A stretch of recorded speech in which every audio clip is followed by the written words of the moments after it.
Week 28, ELA and action. So let's have someone read the heroine of the day, which is Jane Addams. Thank you very much. Now, what did James Addams do as a profession? Go ahead. She was a philanthropist and an activist. That word is philanthropist. Everyone say philanthropist. Philanthropist.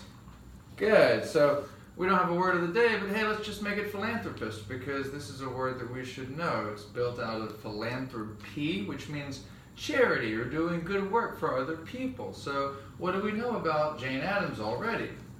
That she did good work for other people. Great. She was very invested in the poor and very invested in women. She was a suffragette, meaning that she fought for the right for women to vote. She also ran something called the Hull House. I think I've got Jane Addams right with this, which was sort of like a boarding house and a community center where young people in Chicago could come and stay, and it was very empowering for people that really needed help. She was given the Nobel Peace Prize in 1931, and it says that she became the first American woman to win. It's a huge deal, the Nobel Peace Prize. Barack Obama won the Nobel Prize for Peace, although maybe he didn't quite deserve it. We love Obama, but he won it for shutting down a military camp that never was shut down. Anyway, might leave that out. It's one of the highest honors that a human can receive. It's an international award, and so for Jane Addams to win, it's amazing. She's a heroine to us, and for that we say, thank you, Jane, and we move on. So let's have someone read the directions for us. Read the article and answer the questions. And the title reads, go ahead, Subway riders scrub anti-Semitic graffiti as decent human beings. Excellent. And do we think that this is fiction or nonfiction? Turn and talk. Everyone says that they believe this is nonfiction because everyone has a great grasp of this, and to that I applaud you. So this is written by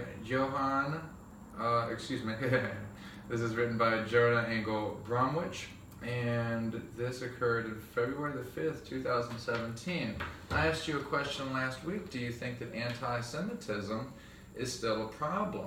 And before we read that article that we read about what happened in New Jersey, most of you agreed that anti-Semitism was a problem with Hitler. It's not a problem for us. But I think as we're about to read, it's not over.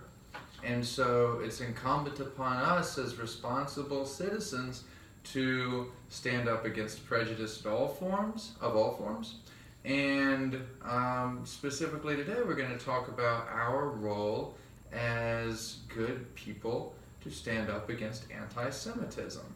It's been a few days. We had a weekend. Someone raised their hand. Remind us, what is anti-Semitism?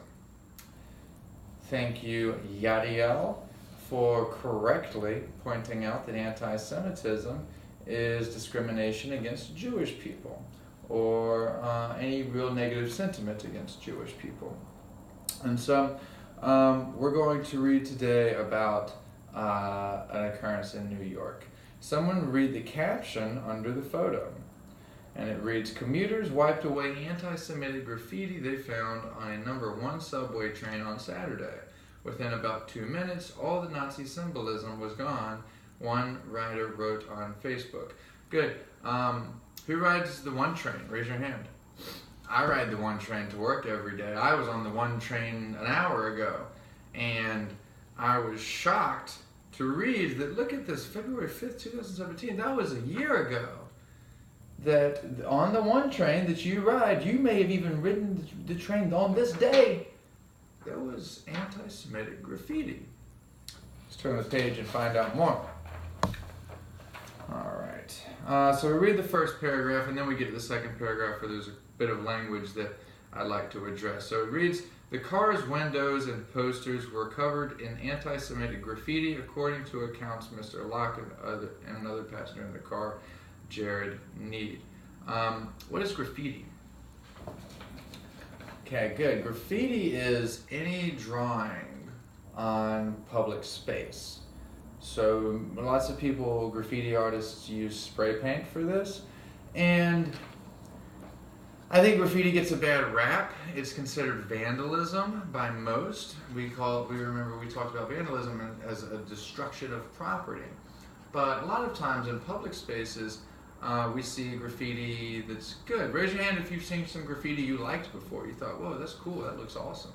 Yeah, so I think in the right setting, graffiti can be great. And people have become more open-minded about graffiti over the years. Like there's graffiti in public parks now. People contract mural artists to do graffiti because they think it's beautiful. But this is not beautiful. This is anti-Semitic graffiti. So this is hate speech, and we have a responsibility to stand up against that.